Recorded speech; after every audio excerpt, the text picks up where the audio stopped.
Jesús, mi Salvador, amor eterno, amor divino.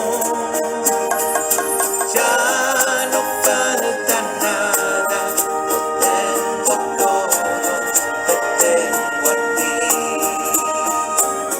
El maestro dijo una parábola. El motivo era que estaba cerca de Jerusalén. Se pensaba que el reino de Dios iba a despuntar de un momento a otro. Entonces dijo, un hombre notable se marchó a un país lejano para conseguir el título de rey. Volver después, llamó a 10 empleados, le repartió 10 onzas de oro diciendo, negocien mientras vuelvo. Los conciudadanos que lo aborrecían enviaron tras él una embajada para informar, no queremos que él sea el rey. Cuando volvió con el título, mandó llamar los empleados, quienes habían dado el dinero para enterarse de lo que había ganado cada uno. El primero dijo, 1 onza, señor, me diste, he producido 10. Contestó, muy bien, eres un empleado cumplidor, como has sido fiel en lo poco, tendrás una recompensa y una autoridad sobre 10 ciudades. Evangelio según San Lucas, capítulo 19, versos 11 al 28. La inminencia del reino de Dios. Notas amables a la palabra de Dios, miércoles 18 de noviembre, año 2020.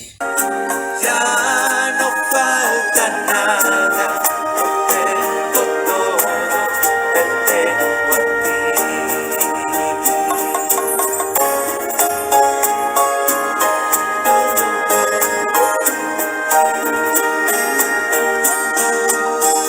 Capítulo 19, Evangelio según San Lucas, a partir del verso 11, la inminencia del reino de Dios. Ubicados en la inminencia del reino de Dios, ¿qué se le ocurre? ¿Cómo explicar ese reino de Dios para que una comunidad lo pueda entender, no entre en discusión? Algunos no crean, yo sé cuándo va a llegar el reino de Dios, es inminente, va a llegar de un momento a otro. Para que no hayan discusiones, el maestro cuenta una parábola para que quede entendido la inminencia del reino de Dios. Hay como 3 ideas que se destacan en la inminencia del reino de Dios. La primera, la acogida que hay que darle a los excluidos, a las personas que la sociedad cree que son pecadores, que son impuros, que no vale la pena, es indigno, no debería estar aquí. Un ser humano, ¿hasta dónde le puede decir a otro ser humano, usted no debería estar aquí? ¿Con qué autoridad moral se le puede decir eso a otro ser humano?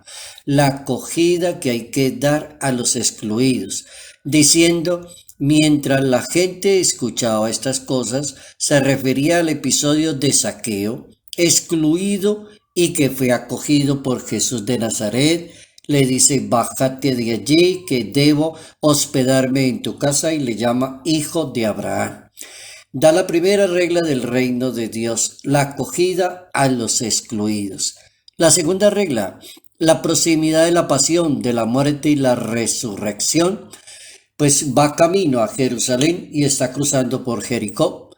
Y en esa caminata entonces da la enseñanza de lo que va a suceder allá en Jerusalén, que va a morir en breve para la salvación del mundo.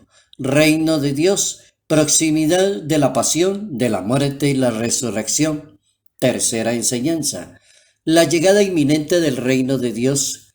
Las personas que acompañaban a Jesús pensaban que el reino de Dios llegaría luego. Eso será después. Cuando éste se vaya y ya no esté, entonces Dios nos va a mandar a alguien, un liberador, tal vez alguien que organice este país, que lo cambie definitivamente, alguien que venga con la capa del rey, con la corona y se siente en un sillón de esos grandotes, elegantones. Entonces estamos esperando el rey, no era ese el que iba a venir. llegada inminente del reino de Dios. ¿Ganarán el reino de Dios entonces quiénes según esas enseñanzas? ¿Ganarán el reino de Dios aquellas personas que acojan al reino, se acojan al reino, produzcan mucho para el reino? De ahí viene la parábola de los talentos. Aquellos que produzcan mucho para el reino de Dios, para el bien de los demás, para el servicio de los demás.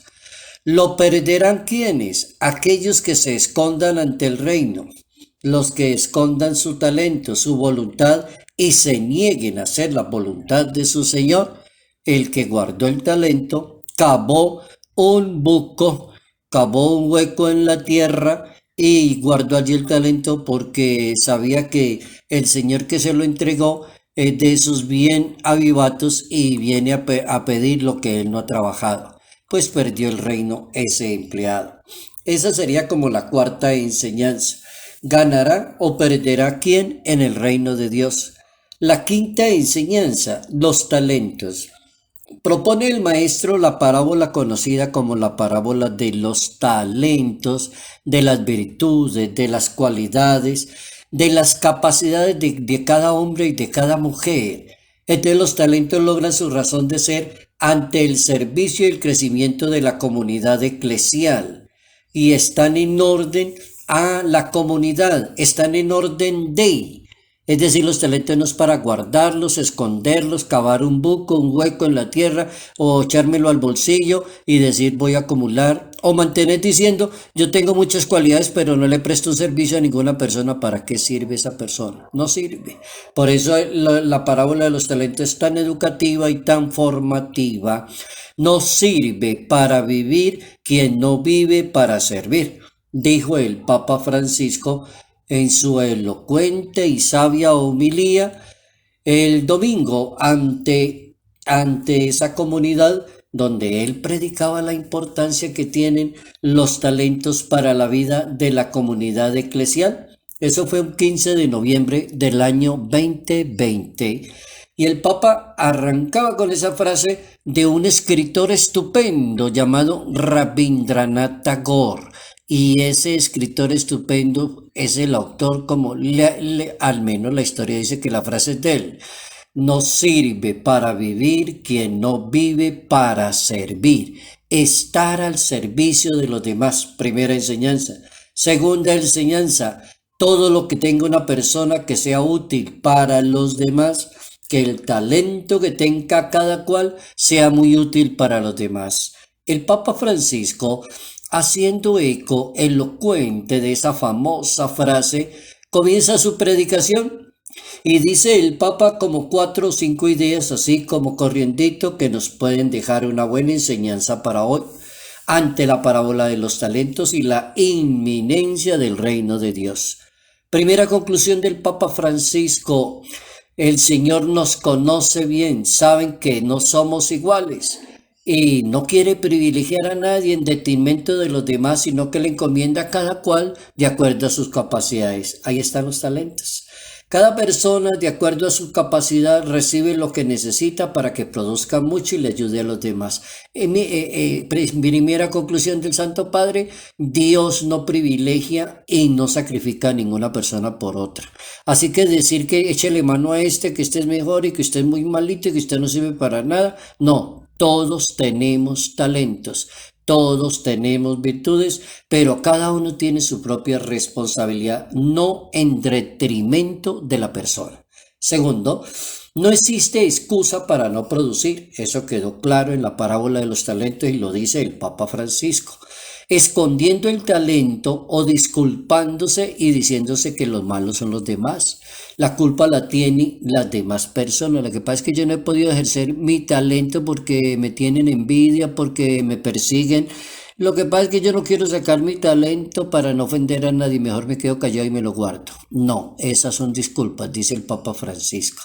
Todos hemos recibido de Dios un patrimonio como seres humanos, una riqueza del tipo que sea. Y como discípulos de Cristo, dice el Papa Francisco, Los sacramentos, el Espíritu Santo, el Evangelio, la gracia, todo eso hemos recibido y hay que emplearlos para hacer el bien en esta vida como servicio a Dios y a los demás. Oigan esa conclusión del Papa tan interesante. Tercera conclusión del Papa.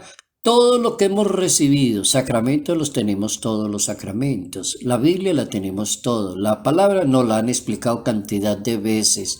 Vivimos bajo la gracia del Espíritu Santo. ¿Y eso para qué? Para hacer siempre el bien a los demás como servicio a Dios y a los demás. Última conclusión del Santo Padre Francisco, tenemos que hacer el bien, salir de nosotros mismos y mirar a quienes tienen más necesidad. Hacer el bien, salir de sí mismo, dejar de ser egoístas y mirar quién necesita para ofrecerle esa valiosa ayuda. La inminencia del reino de Dios nos sirve para vivir quien no vive para servir.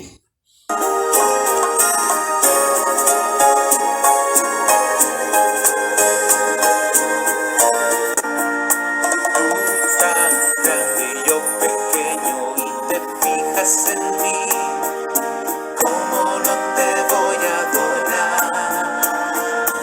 Salud, paz y bendición. Bendición en el nombre del Padre, bendición en el nombre del Hijo, bendición en el nombre del Espíritu Santo. Padre Jairo Yate Ramírez, Arquidiócesis de Ibagué. Por esa paz que me llena de alegría.